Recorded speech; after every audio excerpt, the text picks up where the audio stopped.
Alright guys, so today I'm working on my Audi RS4 here. And you know you screwed up when you bought a car that has sensors on the engine mount.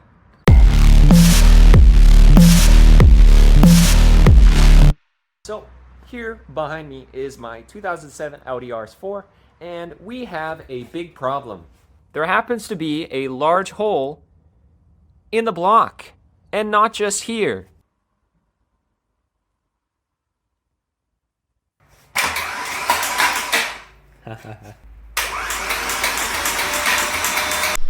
Alright, so the engine is back from dry ice blasting, and here's how it turned out.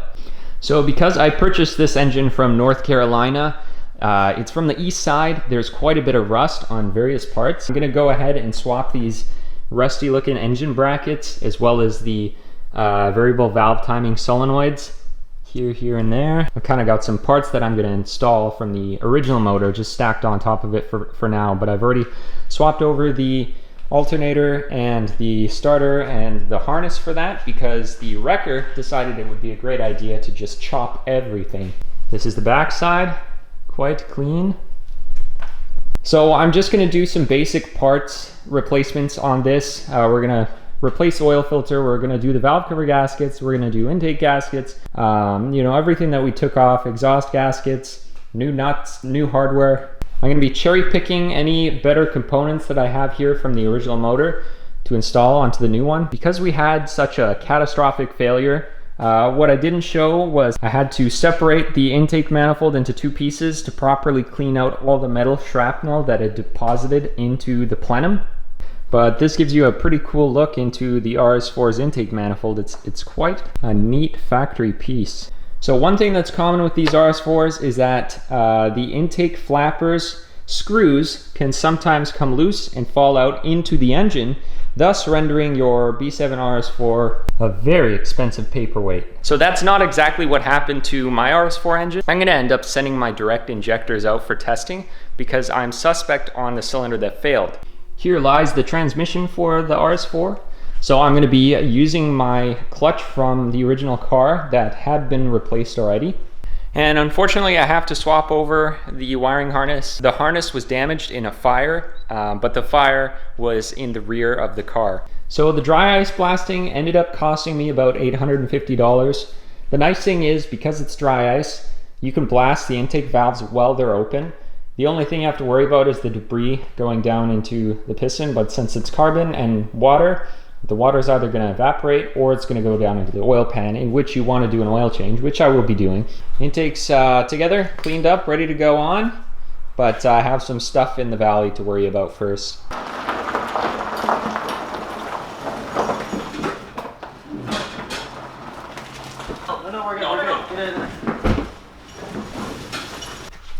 Alright, so here we have it. The dry ice blasted RS4 engine is complete. I did throw some paint on the front damper. I did wire wheel the corrosion out of the cam girdles. Before and after on this thing is absolutely crazy. Into the hole we go. What are we up to today? RS. This is no S4. Yeah, that's right. This is a wide body baby from the factory with the high output V8. And a 6-speed manual. 6-speed manual. It's perfect. It's literally engineering perfection. Alright, Jaden, so we got to take this front end off.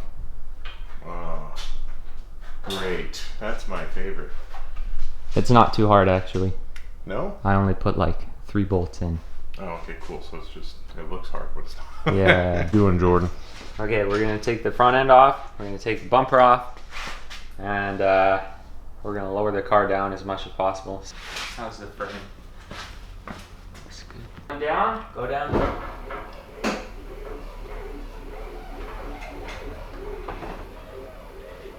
Hold on a sec. Keep coming. Keep coming. Yeah, the lift's just going sideways. Keep coming. Keep coming. Yeah. Okay, slow. Stop. Keep coming. Keep coming. Keep coming.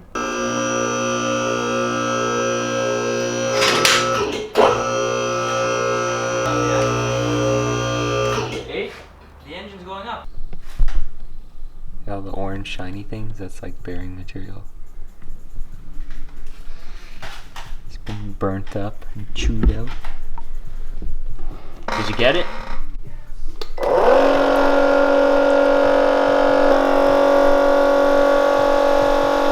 What are we doing here, Jordan? We're heating up the oil cooler while it's cycling with an inline filter. Whoa. What are you doing in here, man? You're not a mechanic?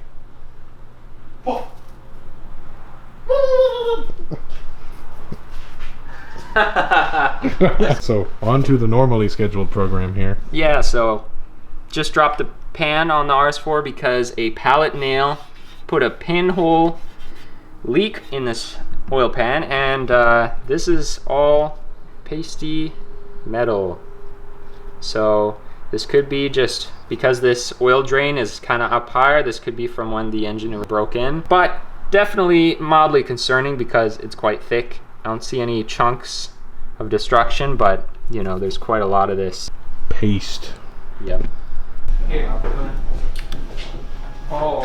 All right, Jordan. Moment of truth here. We're gonna try. You ready? Yep. That ain't gonna do it. We need some proper juice in here. Yeah. Oh. Ooh. Stop that. What is that sound? All right. Yep.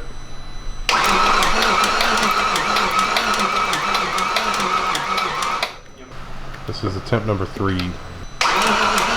Oh.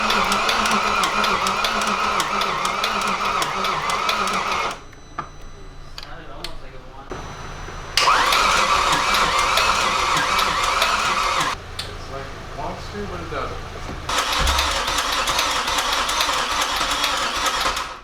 I heard fire. It backfired.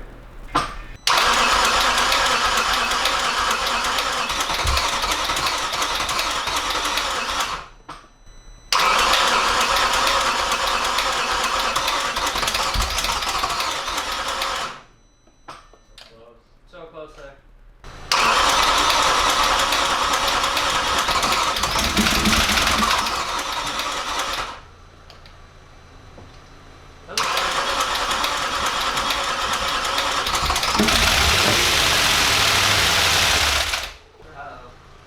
Yeah, it doesn't sound very good.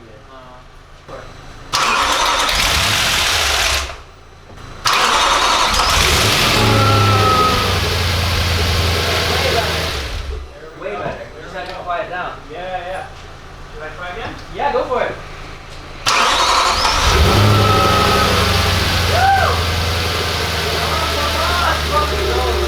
Let's go.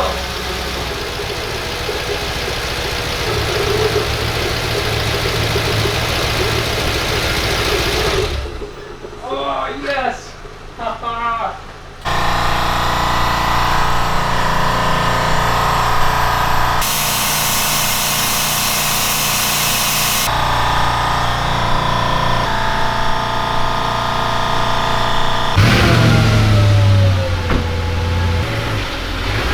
Oh. Oh, wait.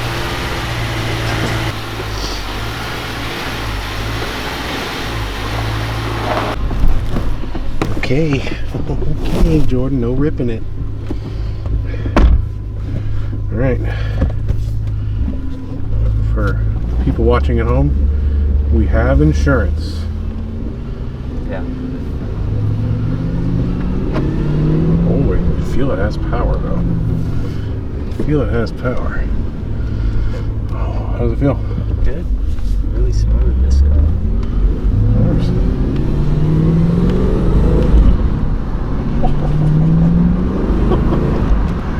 Oh, dude, I'm excited.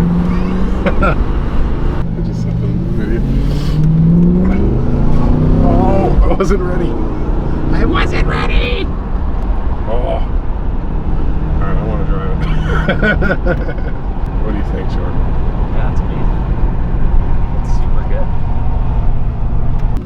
Sounds Getting odd. into reverse is ass. Ooh, that power. Oh, no, wait, that was the mirrors folding down. That's cool.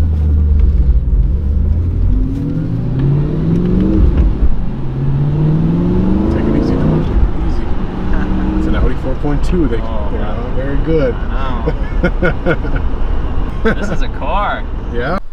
All right, so the new engine that I put in now has rod knock. So we're gonna drain the oil and see what's going on. It didn't detonate. Pulled all the coils and plugs and checked out the pistons, but we have an oiling issue here. All right, fire in the hole. Ooh. It's looking a bit creamy. It's pretty bad.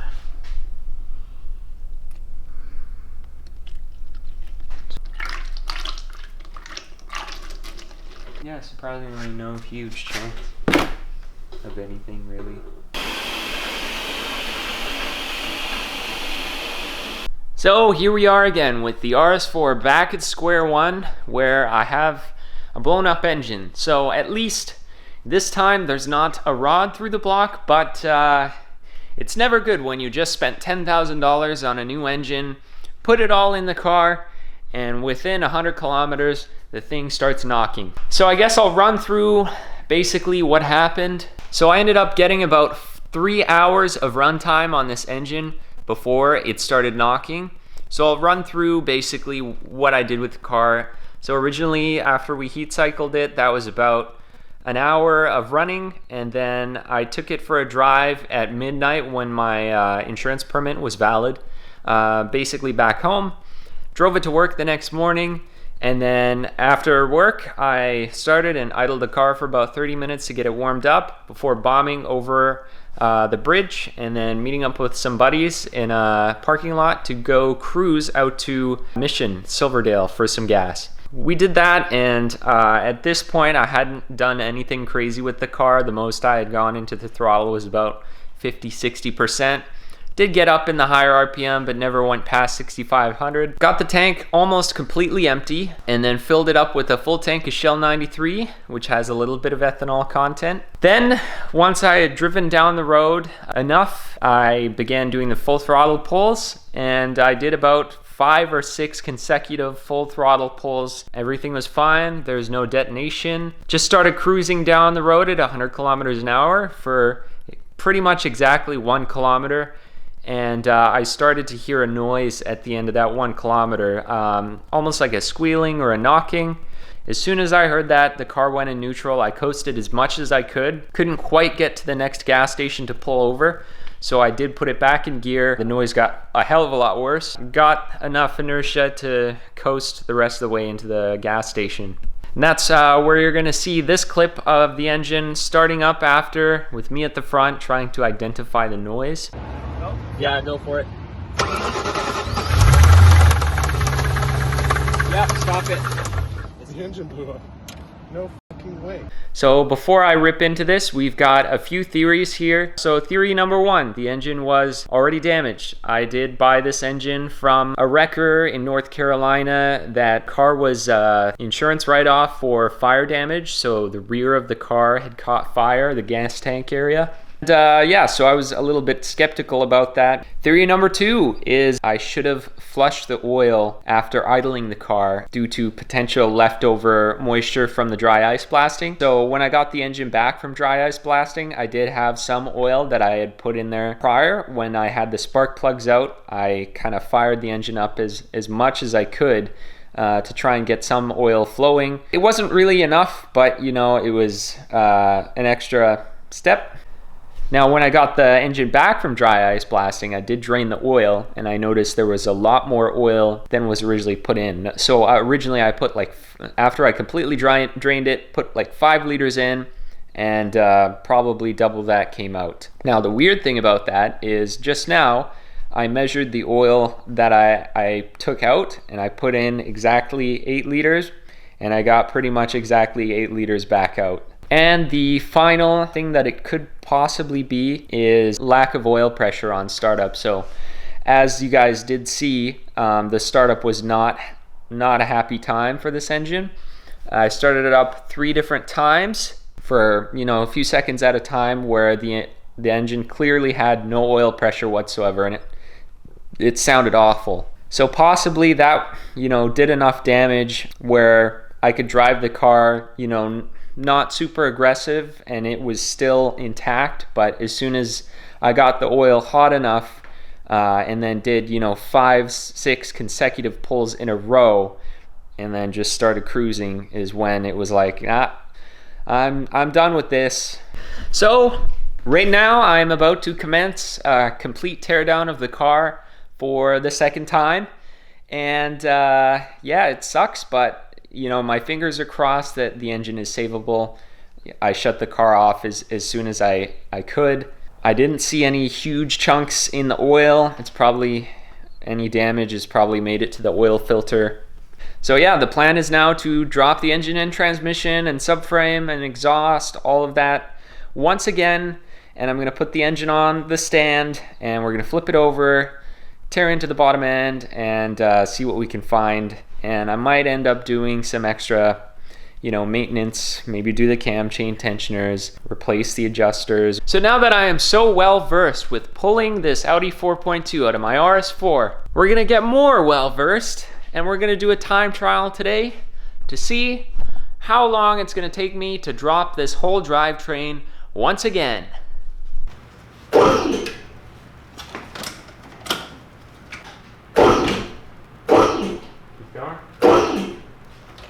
Go up a bunch. A little bit more. A little bit more. Yep. Okay. Go up all the way. Up. Going up. Yep.